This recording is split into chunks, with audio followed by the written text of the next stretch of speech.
Welcome to Minimalist Mysteries. So, there's a movie currently going viral that I just talked about in a Nick space with a friend there, King Reezy. Shout out, follow him if you can. And he told me nobody that he knows has heard of the movie. I cannot believe this because it's a very well-known movie, 25 years old, and it's The Truman Show. A film I suppose you have heard of or probably seen maybe more than one time. So, Jim Carrey is the man, a young man leading a seemingly normal life, only to discover his surroundings and life are not ordinary as he thought.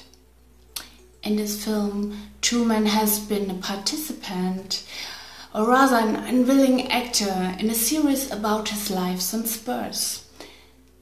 Everything around him is fake, it's all a huge TV studio, and he's the only one unaware that it's all staged, so for him it's a real mystery, so to say. People watch him 24/7, 7 days a week, doing everything that he does, they want to be like him, and globally they love the show. Truman is the most known, well-beloved superstar worldwide, without having any inkling of it. In his mind, he leads a completely normal life. So this film strongly resembles this true story of Nasubi, a Japanese man who also became a subject of a TV series without his knowledge. Because a documentary has been released, the contestant about Nasubi's life and the time after this experiment. And this period was not often explained by Nasubi, so we don't even know much about it. But now many of the dark details have come to light that we were previously unaware of. Today, I want to take a closer look at the topic of Nasubi, often called the real-life Truman Show. Remember Truman, not False Man. To understand what's really going on, I like to briefly explain Nasubi's story to you in case you're unaware. Nasubi simply means eggplant in Japanese. That was his nickname given to him because he had, for most Japanese, an unusual long face. So in 1997-98, he participated in a truly unique format.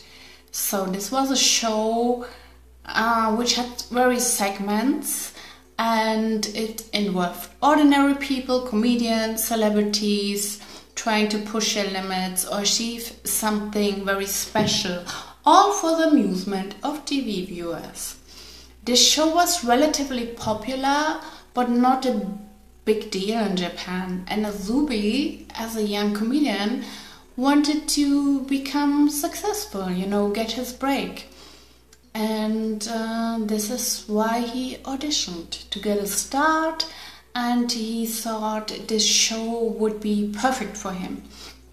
Therefore, he applied for this new format, and it was called Living on Prizes, or Life on Prizes, meaning Nasubi wanted to take part in this format and was lucky to be chosen by lottery for the first audition round. But from this moment on, everything started to get weird. He was chosen then, he was after that immediately taken away, blindfolded, and brought to an unknown location.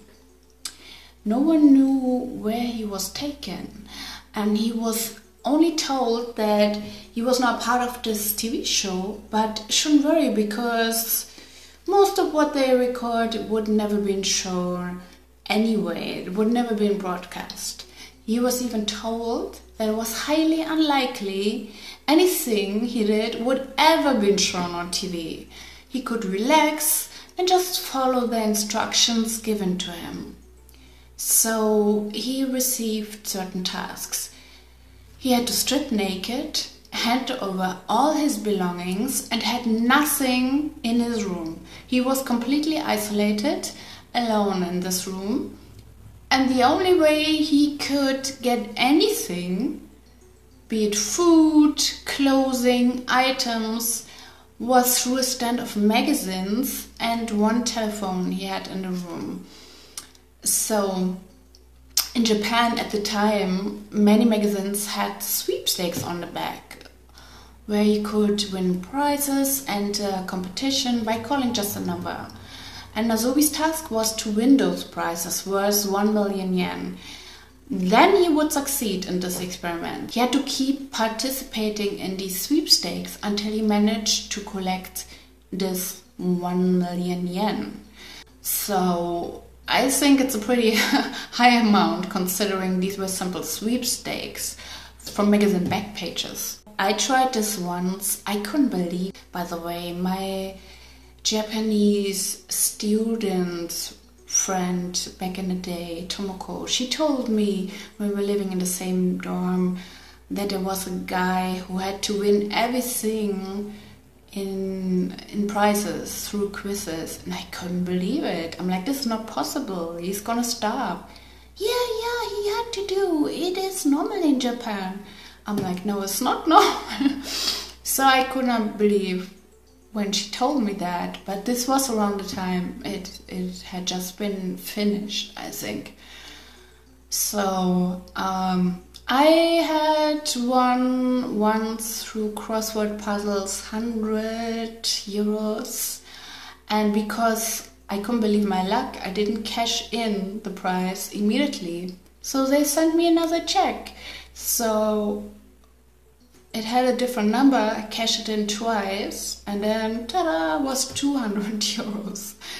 That's about my luck in prizes. So yeah, this is my personal story, but Nasubi, he had a whole different game ahead of himself. Because these were not prizes like win a car, win a treadmill or something. These were just like small things like glasses, some food or a t-shirt. So these small prizes gradually brought him closer to his goal of 1 million yen. Nasubi watched as he had nothing, watched himself, so to say, with the knowledge that what he was doing probably didn't matter anyway, since no one would ever be seeing it. But this is where the show's producer had lied. Because he had told Nasubi that it was very unlikely it would ever be broadcast. But it wasn't true, because every week, whatever Nasubi did, it was aired. Of course, they edited to show the funniest moments, but it was a fixed part of the whole show. It was the most popular segment soon, because Nasubi became increasingly popular in Japan. And the longer the format ran, the more people watched. The ratings sometimes reached 30 million people watching at the same time. Remember this Luke and Laura wedding? 30 million. But for Japan, these are incredible high numbers of people watching the same thing. Nasubi really became a superstar without knowing it. People watched him dance in the room naked, win a stuffed animal, talk to it because he had no one else to talk to. He was completely isolated, completely alone. You have to imagine, at the beginning, he nearly starved. Throughout this entire experiment, which lasted over a year, Nasubi kept losing weight. He became thinner and thinner, and once he was winning a bag of rice, he lived off that for a while, or dog food, which he ate because he had nothing else. When he won nothing and couldn't get any food at all, the producers gave him crackers. This is what I asked my friend Tomoko, like he would starve, and she did not tell me this portion about the crackers. So, but he was really at risk of dying. So the crackers existed. And after a year being locked up, Nasubi actually managed to win enough prizes. The last prize was another bag of rice, which took him over the 1 million yen. And Nasubi was sure, I've made it. I can get out. But the show was too successful. The show Nasubi was part of was so successful that the producers didn't want to end it. So they blindfolded him again and took him away. He had one day to enjoy it all, enjoy life, because you need to know, Nasubi was very famous in Japan.